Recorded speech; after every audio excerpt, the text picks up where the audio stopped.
তিতাসের মানিককান্দিতে লাইলি আক্তারের বিরুদ্ধে প্রতারণা ও চলাচলের রাস্তা বন্ধের অভিযোগ।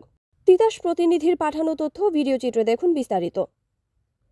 কুমিল্লার তিতাসের ৬ নং ভিটিকান্দি ইউনিয়নের মানিককান্দি গ্রামের মোহাম্মদ বশির আহমেদের ছোট ভাই মোহাম্মদ শাহিনের বিরুদ্ধে বাড়ির চলাচলের রাস্তা বন্ধ করে দেওয়ার অভিযোগ পাওয়া গেছে।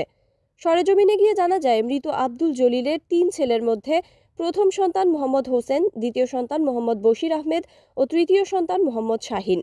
তথ্য মোতাবেক সরেজমিনে গিয়ে দেখা যায়, মোহাম্মদ বশির আহমেদ অসুস্থ হয়ে বিছানায় পড়ে আছে, চিকিৎসার অভাবে কাতরাচ্ছে। বশির আহমেদের স্ত্রী রিনা আক্তার জানিয়েছেন, টাকার অভাবে আমার অসুস্থ স্বামী চিকিৎসা করাতে পারছি না। এখন জায়গা জমি বিক্রি করা ছাড়া অন্য কোনো উপায় নেই। কিন্তু জায়গার সকল কাগজপত্র আমার যা লাইলির নিকট। যেহেতু পিতৃ সম্পত্তি, সে সকল কাগজপত্র বুঝে, তার কাছেই সব দলিলপত্র রেখেছে। এখন আমাদের প্রয়োজন হওয়ায় তার কাছে চাইতে গেলে সে দিচ্ছে না, নানা ছলচাতুরি করছে। গ্রামের গণ্যমান্য ব্যক্তিবর্গের মাধ্যমে বিষয়টি মীমাংসার চেষ্টা করা হলেও লাইলি সমাধানে অপারগ। কয়েকবার সালিশ বসলেও শাহিনের স্ত্রী আসে না। তাকে ডাকা হলে সে সালিশদারদের অবজ্ঞা করে। সবচেয়ে বড় অভিযোগ হলো, শাহিনের স্ত্রী লাইলি প্রতারণা করে রাস্তার পাশ দিয়ে জায়গা দখল করে আমাদের কয়েকটি পরিবারের চলাচলের পথ বন্ধ করে দিয়েছে। আমি মনে করেন যে একটু জায়গা জমি যে বিক্রি করবো বা আমার কোনো কিছু কারোর কাছে বন্ধক দিয়ে কোনো হেলথ চিকিৎসা করবো বা বাচ্চা কাচ্চা নিয়ে সমস্যা সমাধান করবো এরকম ভাবতেছি না। তার কারণ আমার যেমন শাহিনে আর লাইলি, ঠিক আছে, হ্যাঁ কাছে বিশেষ করে আমরা কাগজপত্র রাখছি। আমার শ্বশুরের আমাদের থেকে হ্যাঁ কাছে কাগজপত্র আছে, আমরা রেখে আসছি। এখন হ্যাঁ আঙ্গলারে কাগজপত্র দেয় না যে আমরা কাগজপত্র দিয়ে কোনো কিছু করবো। আর দ্বিতীয়ত হলো যে বাড়ি থেকে যারা সামনের দিকে গেছে, ঠিক আছে, এখন বাড়ি থেকে বের হওয়ার আমার রাস্তা বন্ধ করে দিচ্ছে। আমি নিজের স্বামী শ্বশুরের বাড়িটা দিয়ে বাইরে যেতে পারি না রাস্তার মধ্যে। এখন অন্য জায়গা দিয়ে আমার রাস্তার মধ্যে যাইতে হয়, এই জন্য মানে অনেক মানুষ অনেক কিছু বলে আমাদেরকে। এখন কাগজপত্র দিলে আমার অনেক উপকার হয়। আর আমাদের যত মানে জায়গা শ্বশুরের জায়গা সম্পত্তি হয়, জায়গা সম্পত্তি মনে করেন আপনার ইজমালের মধ্যে রয়েছে, এগুলো দিলে মনে করেন এইগুলোর সমাধান হয়। এখন আপনাদের 10 জনের কাছে আমার আপনারা প্রশাসনের কাছে আমার আপনারা আমার কাগজপত্র দিয়ে আইনা দিয়ে আমার একটু সহযোগিতা করেন আর আমার যে রাস্তার ব্যবস্থা করে দেন। আমার রাস্তা রয়েছে মেন বাড়ি থেকে রাস্তা। এখন আমাদের অন্যের জায়গা দিয়ে চলাচল করতে হয়, মানুষের কটু কথা শুনতে হয়। লাইলি তখনকার ক্ষমতার অপব্যবহার করে এই সমস্ত অপকর্ম করেছে। অপরদিকে অভিযুক্ত শাহিনের বড় ভাই মোহাম্মদ আবুল হোসেন ঢাকায় থাকেন। আমার সবকিছুই ভোগ দখল করেছে শাহিন। শাহিনের স্ত্রী লাইলি প্রতারণা করে মায়ের কাছ থেকে সামনের জায়গা লিখে নিয়েছে। এখন আমাদের চলাচলের রাস্তা নেই, লাইলি বন্ধ করে দিয়েছে।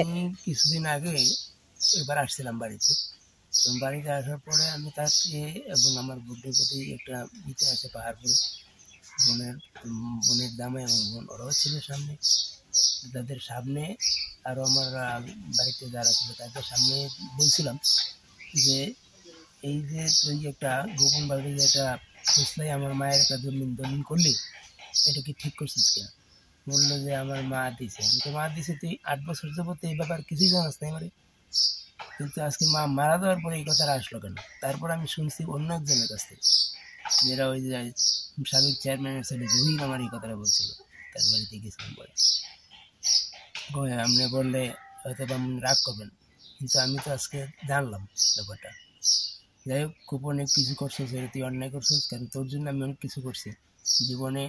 যতদিন চাকরি করছি আমি ঢাকা আছে 1984 থেকে, তোরে আমি যত সমস্যা হয়েছে তোর আমি সবসময় সহযোগিতা করছি।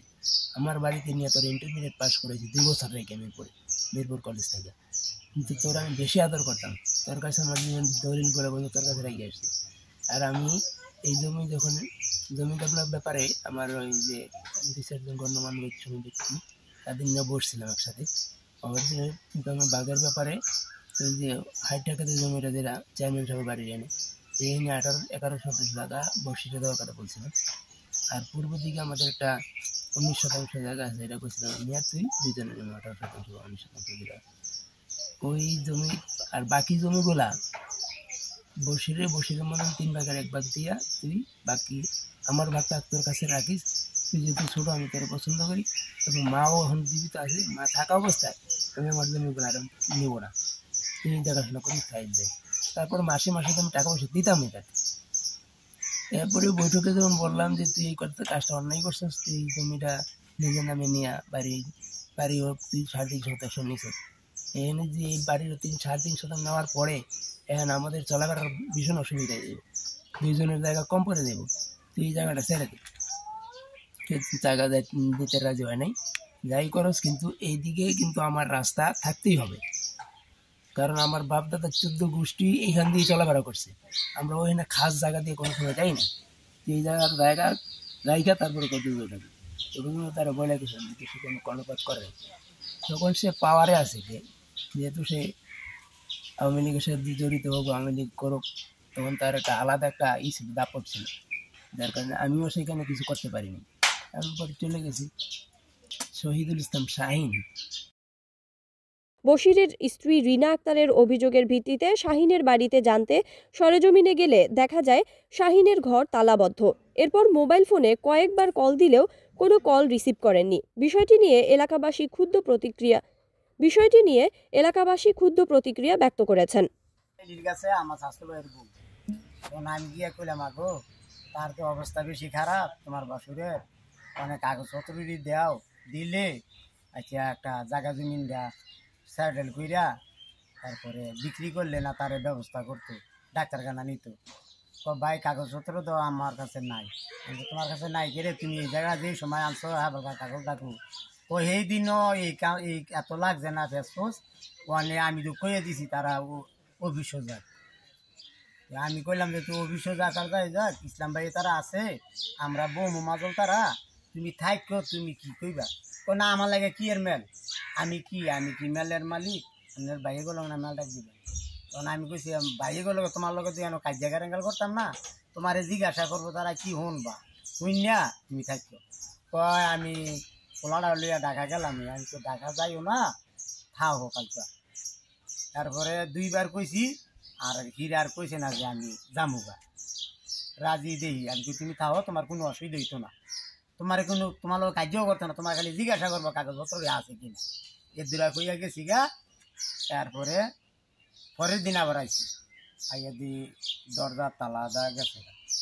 এই ভিডিও তো আরো আগেও কইছি, এই কিস্তের আগেও আমরা আরো 2-1 বার গেছিও আমি একা, মিশা কথা কি তেমন যে তুমি কাগজপত্র যদি সই করে দাও, তুমি তো বুঝো না এ তো অনেক বেশি বিপদে আছে, তারে টাকা পয়সা লাগা তারে চিকিৎসা করতাই না, তার বাপের সম্পত্তি সে অনেক বিক্রি না করে যদি মইরা জায়গা আঙ্গত তো খারাপ লাগবে গেতিতে যে তার জায়গা জমি তুইয়াতে বিক্রি করতালো না। আমরা অনেক আসি গেতিবৃষ্টি মানুষ, আমরা এই জন্য কইতেছি তুমি কাগজটা দেহ বার করে দেও। কয় না আমি পারতাম না, না পারলে তুমি থাকো, অমুক দিন শুক্রবারে মাজলে থাকবো, ইসলাম ভাই তারা থাকবো, তুমি থাকলে কি কইবা, তোমার লোক তার কোনো দন্ত করতো না মহিলার লোক।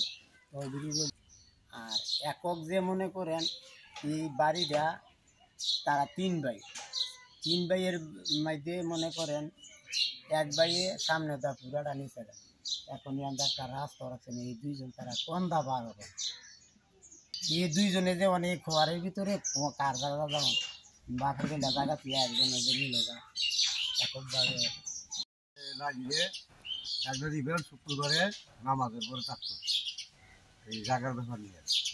তখন আমি করলাম ঠিক আছে, আগে লাগিয়ে গেলে হ্যাঁ থাকতে পারবো কিনা, মানে এই কথা জিগাইয়া এরপরে আবার কী করে না করি আমি আবার জানাবো। তখন আমি আইসি আইডে এই যে লাইলি ঘর নাই মায়ের একবার আমিও ওই 2 গোটা সেখানে গেছি, গিয়ে দিই কাপড় ধরে আমি গিয়ে করলাম লাইলি তোমার কাছে আইসি, কে রে ভাই, আমি আইসি এই ব্যাপারে মানে জায়গার ব্যাপার নিয়ে তোমার লোকে যে আছে, মানে তারা শুক্রবারে তোমার ঘরে বলবো, এখন দেখা আইসে তোমার ওই বাসুরা, এখন আর গ্রামবাসী আরও আছে, সবাই নিয়ে বসবে, এখন তুমি থাকতেই পারো। না আমি থাকতাম না, থাকাতো না কে রে কয়েরা কালকে রাত করে সদাই এসে সদাই এ করে গেছে, সদার লোক আমি যা করাছে করি না, আমি তো বই সদার ডলে সদার কাছে আমি যা বলছি আমার লোকে আমারটা করবে, সদার কথা ধর আমি শুনছি না, এখন তুমি যা বলবো আমি আবার তার কাছে গিয়ে তাই করবো। কয় না আমি মায়া ঢাকা নিয়ে যাবো, ঢাকা নিয়ে ভর্তি করবো, এই আমি থাকার আমার ইয়ানে থাকতাম ঢাকা যাই কি বোন, তো ঠিক আছে তুমি যদি যাওয়া যাবে না থাকতে পারো তাহলে আমি এই কথাটা করে জানাই দেবো। ঠিক আছে জানাই দিই।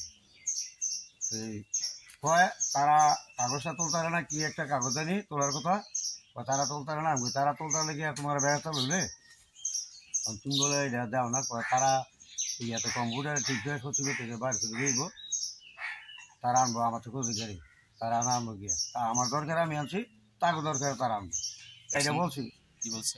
বলার পর কইছে কয় না এই ব্যাপারে আমি বসবো না। না বস তুই না। না আমি জানি না এই ব্যাপারে, আমি বসবো কিনা। এটা জায়গা হলো আমার স্বামী, আমার বাপের জায়গা এটা, আমি কেন এই জায়গা নিয়ে বলবো? বললো তো কথা বল। স্বামী কই? স্বামী কই? বিদেশ।